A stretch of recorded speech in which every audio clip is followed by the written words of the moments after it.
Assalamualaikum.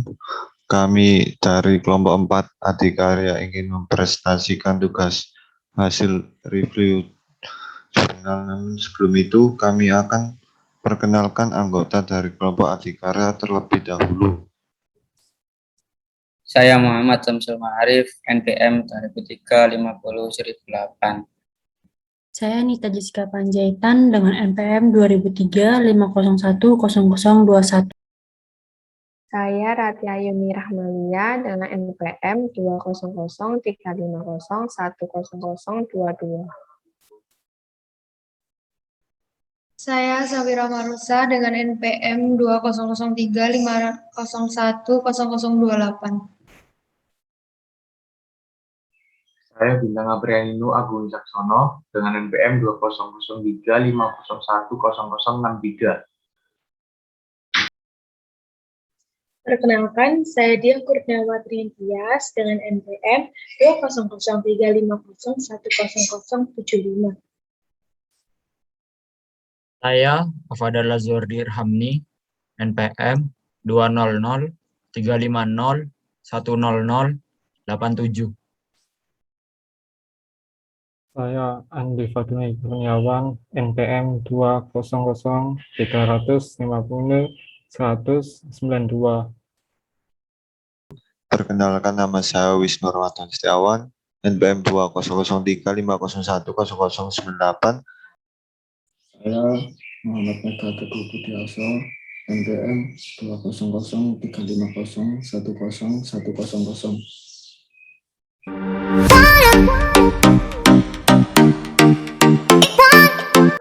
Ya, di sini saya akan membawakan jurnal respon hidrologi akibat deforestasi di Das Barito Hulu, Kalimantan Tengah, dengan jurnal JMHT volume 17 nomor 3 tahun 2011 dengan jumlah 8 halaman. Di sini ada abstrak, yaitu isinya perubahan tutupan lahan khususnya deforestasi dapat berpengaruh respon hidrologi suatu daerah, aliran sungai Das, deforestasi hutan alam sama artinya dengan degradasi fungsi das secara nyata penurunan produktivitas lahan akibat adanya peningkatan erosi tanah, runoff, evaporasi, dan menurunnya simpanan air. Tujuan utama penelitian ini mengkaji respon hidrologi Das Barito Hulu sebagai akibat adanya perubahan tutupan lahan khusus deforestasi menggunakan metode soil dan water assessment tool atau SWOT. Hasil kajian menunjukkan bahwa pengurangan luas hutan sebesar 9,51% dari kondisi semula dan meningkatkan hasil air, evapotranspirasi dan erosi berbeda sebesar 8,52%, 5,94% dan 1,73 triliun hektar kurang 1 tahun kurang dari 1. Adapun simpanan air menurun sebesar 14,46%. Tutupan lahan tahun 1990 dengan curah hujan tahunan 3.117,10 mm menghasilkan hasil air sebesar 1.387,13 mm atau 44,50%, evapotranspirasi 1,152,10 mm 36,96% mm, simpanan air 577,87 mm atau 18,54% dan erosi sebesar 20,52 triliun hektar kurang dari 1 dan tahun kurang dari 1.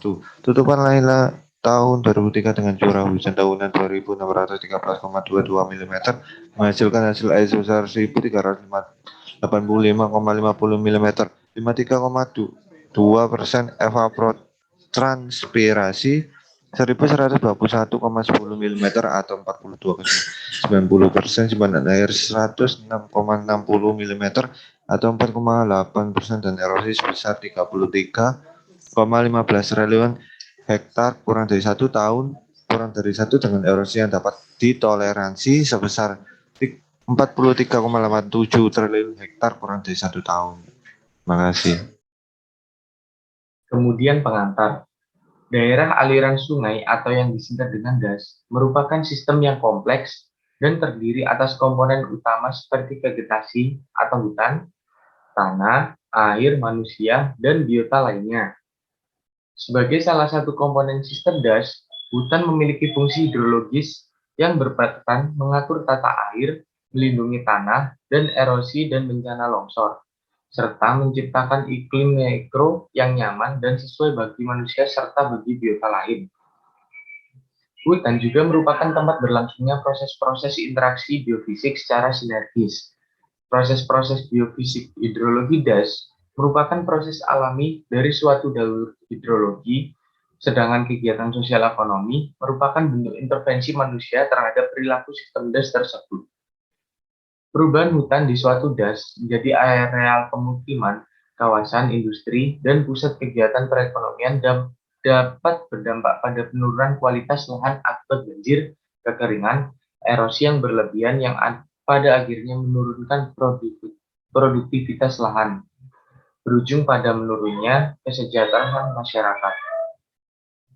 Perubahan hutan menjadi tutupan dan penggunaan lahan lain dapat menyebabkan perubahan respon hidrologi das yang bersangkutan, terutama meningkatkan aliran permukaan, erosi, dan pengisian air tanah.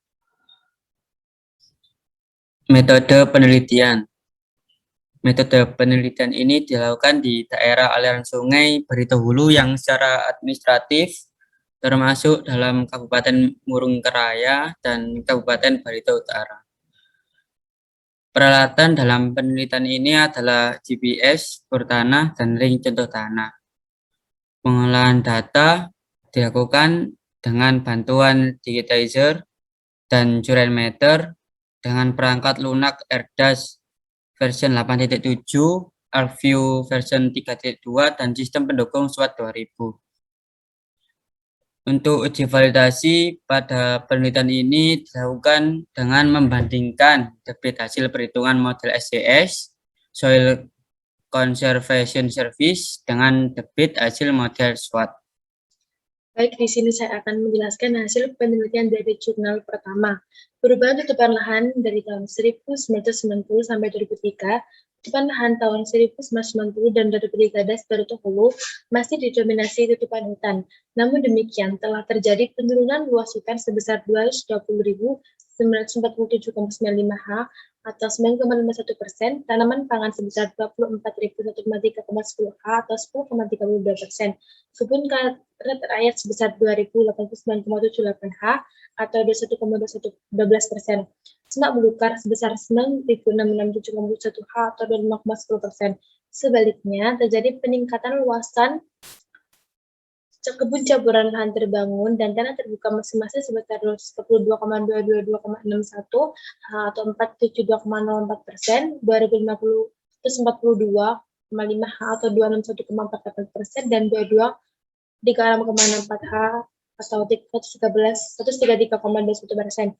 Perubahan luas hutan yang turun sebesar 9,21% dalam kurun waktu 14 tahun terdistribusi secara merata di seluruh area untuk penggunaan lain.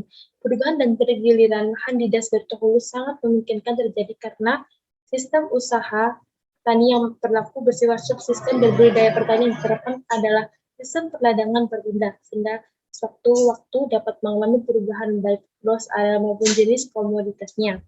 Jenis tanah berdasarkan sistem klasifikasi soil taxonomy sebagai tanah di das Barito Hulu terdiri atas 3 ordo, yaitu multi-soil, insecti-soil, dan anti-soil. Produksi air das Barito Hulu menurut berbagai kelas tutupan lahan. Hasil analisis respon hidrologi akibat perubahan tutupan dan penggunaan lahan tahun 1990 dan 2003 menunjukkan bahwa curah hujan tahun sebesar 2.613,2 mm menghasilkan hasil air per tahun rata-rata sebesar 1.385,60 mm, 53,02% dari total curah hujan. Evapor transpirasi sebesar 1.121,10 mm atau 42,90% dari total curah hujan, dan simpanan air atau storage sekitar 106,60 mm atau 4,8% dari total curah hujan. Pengurangan luas hutan sebesar 9,51% dan peningkatan luas tanah terbuka sekitar 33,21% atau 1,3 kali lipat menyebabkan hasil air meningkat sebesar 8,52%, evapotranspirasi meningkat sebesar 5,94% dan simpanan air menurun sehingga sebesar 14,46%. Kondisi ini sejalan dengan hasil penelitian serupa atas kegiatan pemanenan hutan di Fiji, Levu, Fiji. Tutupan hutan dan kebun karet tahun 1990 memiliki nilai CN rata-rata paling kecil dibandingkan dengan tutupan lahan lainnya berturut-turut ada 57,50 dan 54,82 dengan erosi yang dihasilkan masing-masing sebesar 0,19 dan 0,12 THA-1. Tutupan hutan pada tahun 2003 atas nilai CN rata-rata turun menjadi 51,25 dan kebun karet turun menjadi 49,27 dengan erosi yang dihasilkan masing-masing sebesar 2,41 dan 1,73 THA-1. Menurunnya luas hutan dan kebun karet serta meningkatnya luas tanah terbuka di Das Barito Hulu berpengaruh terhadap meningkatnya erosi rata-rata per tahun sebesar 12,63 THA-1. Hasil validasi model SWOT terhadap model HS validasi model dilakukan dengan cara membandingkan hasil model SWOT terhadap hasil perhitungan model SCS. Hasil perhitungan model SCS diasumsikan mendekati kondisi debit sesungguhnya di lapangan. Perhitungan validasi model menghasilkan R2 sama dengan 0,82 dan NSI sama dengan 0,69. Koefisien determinasi menunjukkan kedekatan antara nilai yang dihasilkan oleh model SWOT dengan model SCS yang diasumsikan sebagai nilai terdekat yang sesungguhnya di lapangan. Berdasarkan kriteria NSI tersebut, maka hasil simulasi model SWOT adalah sangat memuaskan jika hasil perhitungan model SCS benar-benar mendekati kondisi yang sebenarnya di lapangan. Kesimpulan dari jurnal ini yaitu tutupan lahan Das Barito Hulu mengalami penurunan luas. Penyebab dominan terjadinya penurunan tutupan lahan ini adalah deforestasi. Namun dengan adanya perubahan tutupan lahan tersebut, sudah dapat mempengaruhi respon hidrologi das dalam bentuk peningkatan hasil air, peningkatan evapotranspirasi, peningkatan erosi tanah, dan penurunan simpanan air. Deforestasi di Das Barito Hulu diharapkan tidak berlangsung terus dalam skala yang lebih besar, karena dapat mengakibatkan degradasi lahan yang pada akhirnya menurunkan kualitas dan produktivitas sumber daya lahan. Selanjutnya yaitu kekuatan dari jurnal ini. Yang pertama yaitu penyajian data dalam jurnal tersebut dilakukan secara detail mulai dari adanya tabel, gambar, serta penjelasan. Yang kedua, penulisan dalam jurnal ini mudah untuk dipahami. Yang ketiga, dilengkapi dengan adanya diagram aliran tahapan penelitian. Yang keempat, referensi yang digunakan dalam jurnal ini cenderung mengambil dari banyak sumber, bukan hanya satu sumber saja sehingga meningkatkan kualitas dari jurnal. Yang terakhir yaitu kelemahan dari jurnal ini. Tidak adanya saran dari penulis mengenai permasalahan yang ada, sehingga pembaca tidak mengetahui hal apa yang harus dilakukan agar kejadian serupa tidak terjadi lagi.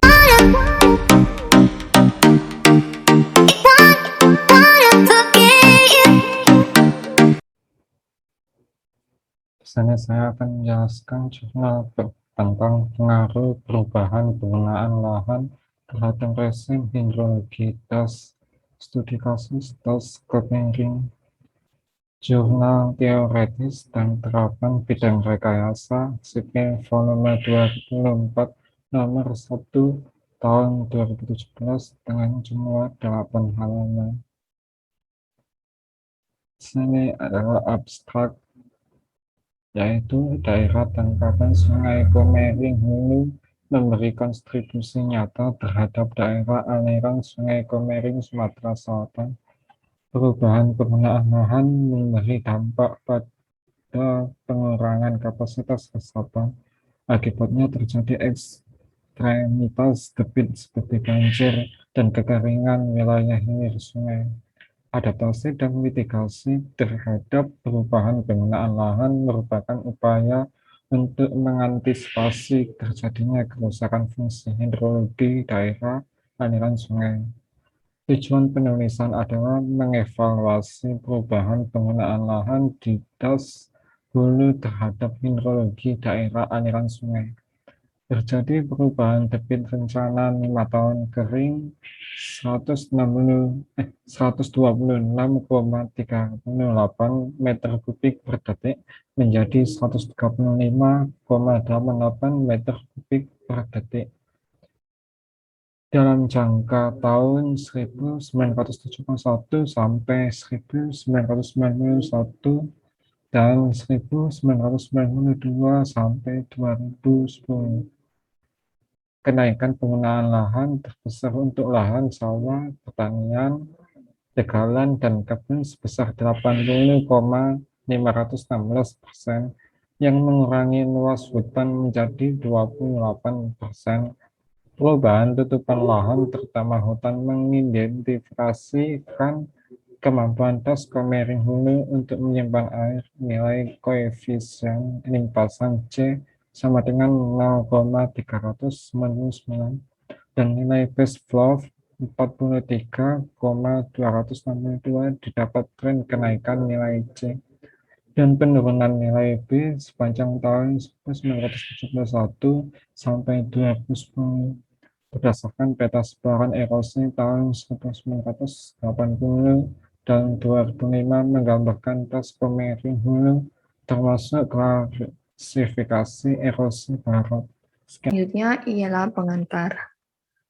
Keberadaan sumber air dapat diperbarui melalui siklus hidrologi, tetapi perubahan iklim dan tutupan lahan mengakibatkan perubahan rezim hidrologi, sehingga diperlukan pengendalian sumber air, baik upaya adaptasi dan mitigasi dalam perencanaan infrastruktur SDA. Das Komering hulu bagian dari Satuan Wilayah Sungai Musi sebagai penentu keberlanjutan sumber air di Sungai Komering atau Das Komering. Sumber air Sungai Komering selain berasal dari Danau Ranau juga berasal dari daerah tangkapan Das Komering. Kejadian debit maksimum atau banjir di hulu mengakibatkan kerusakan infrastruktur di hilir Das Komering dengan adanya pengalihan alur Sungai Komering di terusan Randu. Namun di lain pihak, kualitas dan kuantitas sumber daya hutan cenderung semakin menurun. Penurunan kualitas dan kuantitas hutan cenderung meningkat. Sementara kegiatan-kegiatan rehabilitasi sumber daya hutan masih belum memadai dibandingkan dengan laju kerusakan yang terjadi. Sebagian besar lokasi pada kawasan hulu sub Das Komering didominasi dengan jenis penutupan lahan. Lahan merupakan sumber daya alam yang dapat diperbarui, sekaligus merupakan media lingkungan untuk memproduksi pangan, perumahan, dan lain-lain. Pertambahan jumlah penduduk yang disertai dengan meningkatnya kegiatan pembangunan telah berakibat terjadinya pergeseran pola penggunaan lahan di Indonesia.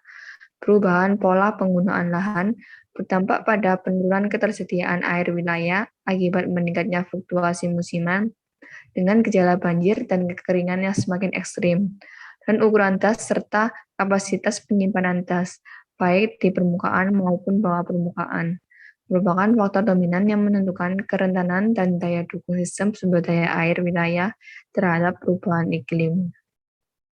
Metode penelitian. Pengumpulan data dilakukan dengan mengumpulkan data hidrologi dan data spasial. Data hidrologi yang dikumpulkan berupa data debit dan data curah hujan. Terdapat 3 stasiun curah hujan di Das Komering hulu, yaitu ST Banding Agung, ST Muara 2, dan ST Martapura. Sedang data debit diambil dari pengukuran debit di Bendung Perjaya.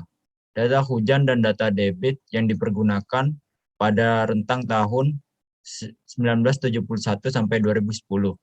Data spasial yang digunakan diantaranya adalah peta batas administratif, peta jenis tanah, peta klarifikasi erosi, dan peta penggunaan lahan tahun 1980 dan 2005.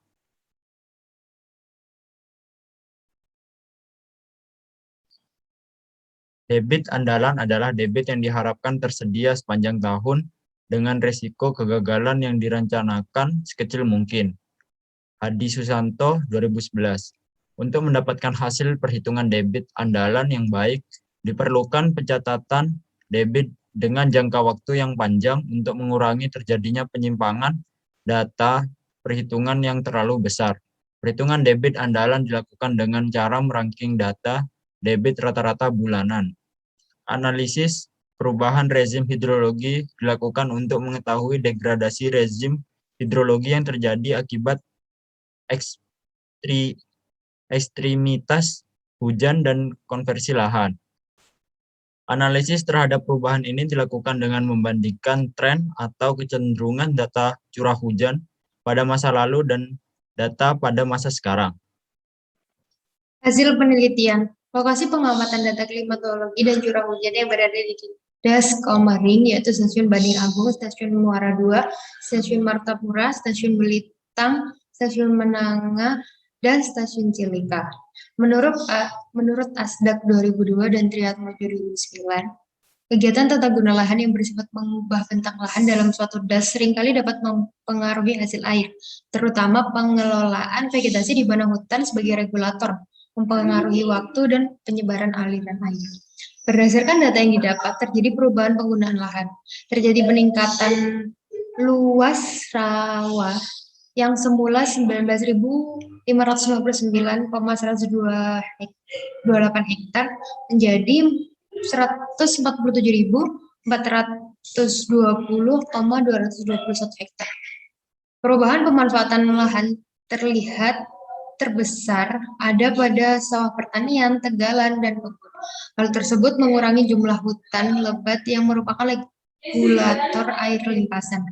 Penggunaan lahan 1980 didominasi oleh perkebunan rakyat sekitar 47,69% dan persawahan sekitar 10,05% dari total luas lahan.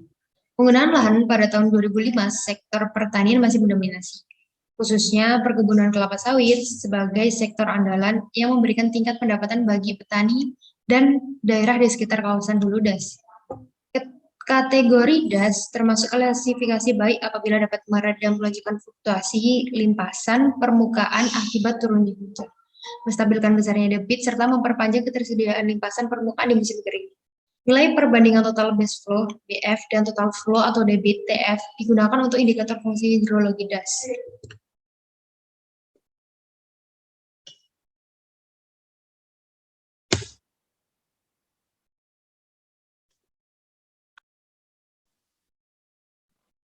Hasil penelitian menjelaskan nilai BFI Das Komering Hulu selama 40 tahun dengan rata-rata nilai BFI 0,296 termasuk kategori dan tergambar grafik kecenderungan turun. Das Komering masuk dalam klasifikasi sangat buruk. Menurut Asdak 2002, perubahan tata guna lahan dan pengelolaan das mempengaruhi terjadi erosi, sedimentasi, dan pada akhirnya mempengaruhi kualitas air. Secara umum, terjadinya erosi ditentukan oleh faktor-faktor iklim, terutama intensitas hujan, topografi, karakteristik tanah dan batuan, vegetasi penutup tanah, dan tata guna lahan. Kejadian erosi terjadi akibat perubahan penggunaan lahan yang mengakibatkan penurunan kualitas das. Nilai tingkat erosi das Komering terbesar masuk pada kategori erosi berat dengan luas 292.231,7 hektar atau 31,842%. Hasil sebaran peta tingkat erosi menggambarkan bahwa hulu das Komering telah didominasi dengan klasifikasi erosi sangat berat.